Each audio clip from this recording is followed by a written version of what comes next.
وہ عورت روز اس نوجوان کو دیکھتی لیکن وہ بغیر اس کی طرف دیکھے سر جھکا کر اس کی گلی سے گزر جاتا۔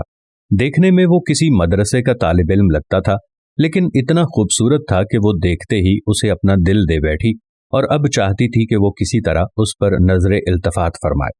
لیکن وہ اپنی مستی میں مگن سر جھکائے زیر لب کچھ پڑھتا ہوا روزانہ ایک مخصوص وقت پر وہاں سے گزرتا اور کبھی آنکھ اٹھا کر بھی نہ دیکھتا۔ اس عورت کو اب ضد سی ہو گئی تھی۔ وہ حیران تھی کہ کوئی ایسا نوجوان بھی ہو سکتا ہے جو اس کی طرف نہ دیکھے، اور اسے ایسا سوچنے کا حق بھی تھا۔ وہ اپنے علاقے کی سب سے امیر اور خوبصورت عورت تھی، خوبصورت اتنی کہ جب وہ باہر نکلتی تو لوگ اسے بے اختیار دیکھنے پر مجبور ہو جاتے۔ اسے حیرت تھی کہ جس کی خوبصورتی کو دیکھنے کے لیے لوگ ترستے ہیں، وہ خود کسی کو پسند کرے اور وہ مائل نہ ہو، اس کی طرف دیکھنا گوارا نہ کرے۔ اپنی انا کی شکست اور خوبصورتی کی توہین پر وہ پاگل ہو گئی اور کوئی ایسا منصوبہ سوچنے لگی جس سے وہ اس نوجوان کو حاصل کر سکے اور اس کا غرور توڑ سکے۔ آخر کار شیطان نے اسے ایک ایسا طریقہ سمجھا دیا جس میں پھنس کر وہ نوجوان اس کی بات مانے بنا رہ ہی نہیں سکتا تھا۔ اگلے دن جب وہ نوجوان اس گلی سے گزر رہا تھا تو ایک عورت اس کے قریب آئی اور کہنے لگی، بیٹا میری مالکن تمہیں بلا رہی ہے۔ نوجوان نے کہا کہ اماں جی آپ کی مالکن کو مجھ سے کیا کام ہے؟ اس عورت نے کہا کہ بیٹا اس نے تم سے کوئی مسئلہ پوچھنا ہے، وہ مجبور ہے، خود باہر نہیں آ سکتی۔ نوجوان اس عورت کے ساتھ چلا گیا۔ اس کے وہم و گمان میں بھی نہیں تھا کہ جو عورت اسے بلا رہی ہے اس کا منصوبہ کیا ہے، وہ کیا چاہتی ہے۔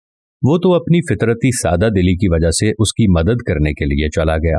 اس کے ذہن میں تھا کہ شاید کوئی بوڑھی عورت ہے جو اپنی کسی معذوری کی وجہ سے باہر آنے سے قاصر ہے۔ نوکرانی نے اسے ایک کمرے میں بٹھایا اور انتظار کرنے کا کہہ کر چلی گئی۔ تھوڑی دیر بعد کمرے میں وہی عورت داخل ہوئی۔ نوجوان نے بے اختیار اپنی نظریں جھکا لیں کیونکہ اندر آنے والی عورت بہت خوبصورت تھی۔ نوجوان نے پوچھا، جی بیوی آپ نے کون سا مسئلہ پوچھنا ہے؟ عورت کے چہرے پر ایک شیطانی مسکراہٹ آ گئی۔ اس نے اپنے دل کا حال کھول کر رکھ دیا اور کہا کہ میری سب سے بڑی خواہش یہ ہے کہ میں ایک دفعہ تمہیں حاصل کر لوں۔ نوجوان یہ بات سن کر کانپ گیا اور کہنے لگا کہ اللہ کی بندی، اللہ سے ڈرو، کیوں گناہ کی طرف مائل ہو رہی ہو؟ اس نے عورت کو بہت سمجھایا لیکن عورت پر تو شیطان سوار تھا۔ اس نے کہا کہ یا تو تم میری خواہش پوری کرو گے یا پھر میں شور مچاؤں گی کہ تم نے زبردستی میرے گھر میں داخل ہونے کی کوشش کی اور میری عزت پر حملہ کیا۔ نوجوان یہ بات سن کر بہت پریشان ہوا۔ اسے اپنی عزت کسی بھی طرح محفوظ نظر نہیں آ رہی تھی۔ اس کی بات مانتا تو گنہگار ہوتا اور نہ مانتا تو لوگوں کی نظروں میں برا بنتا۔ وہ علاقہ جہاں لوگ اس کی شرافت کی مثالیں دیا کرتے تھے، وہاں پر اس قسم کا الزام لگ جائے یہ اسے گوارا نہیں تھا۔ وہ عجیب مصیبت میں پھنس گیا تھا۔ دل ہی دل میں وہ اپنے اللہ کی طرف متوجہ ہوا اور اللہ سے مدد چاہی تو اس کے ذہن میں ایک ترکیب آ گئی۔ اس نے عورت سے کہا کہ ٹھیک ہے، میں تمہاری خواہش پوری کرنے کے لیے تیار ہوں، لیکن پہلے مجھے بیت الخلا جانے کی حاجت ہے۔ عورت نے اسے بیت الخلا کا بتا دیا۔ اس نوجوان نے اندر جا کر ڈھیر ساری غلاظت اپنے جسم پر مل لی اور باہر آ گیا۔ عورت اسے دیکھتے ہی چلا اٹھی کہ یہ تم نے کیا کیا ظالم؟ مجھ جیسی نفیس طبیعت والی کے سامنے اتنی گندی حالت میں آ گئے، دفع ہو جاؤ، نکل جاؤ میرے گھر سے۔ نوجوان فوراً اس کے گھر سے نکل گیا اور قریب ہی ایک نہر پر اپنے آپ کو اور اپنے کپڑوں کو اچھی طرح پاک کیا اور اللہ کا شکر ادا کرتا ہوا واپس مدرسے چلا گیا۔ نماز کے بعد جب وہ سبق میں بیٹھا تو تھوڑی دیر بعد استاد نے کہا کہ آج تو بہت پیاری خوشبو آ رہی ہے، کس طالب علم نے خوشبو لگائی ہے؟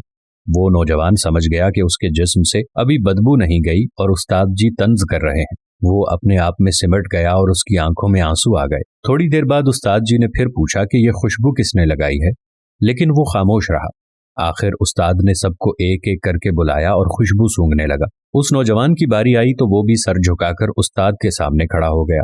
استاد نے اس کے کپڑوں کو سونگھا تو وہ خوشبو اس کے کپڑوں سے آ رہی تھی۔ استاد نے کہا کہ تم بتا کیوں نہیں رہے تھے کہ یہ خوشبو تم نے لگائی ہے؟ نوجوان رو پڑا اور کہنے لگا کہ استاد جی اب اور شرمندہ نہ کریں، مجھے پتا ہے میرے کپڑوں سے بدبو آ رہی ہے، لیکن میں مجبور تھا۔ اور اس نے سارا واقعہ استاد کو سنایا۔ استاد نے کہا کہ میں تمہارا مذاق نہیں اڑا رہا تھا، خدا کی قسم تمہارے کپڑوں سے واقعی ایسی خوشبو آ رہی ہے جو میں نے آج سے پہلے کبھی نہیں سونگھی، اور یقیناً یہ اللہ کی طرف سے ہے کہ تم نے اپنے آپ کو گناہ سے بچانے کے لیے اپنے آپ کو گندگی لگانا پسند کر لیا، لیکن اللہ نے اسی گندگی کو ایک ایسی خوشبو میں بدل دیا جو کہ اس دنیا کی نہیں لگتی۔ کہتے ہیں کہ اس نوجوان کے ان کپڑوں سے ہمیشہ ہی وہ خوشبو آتی رہی۔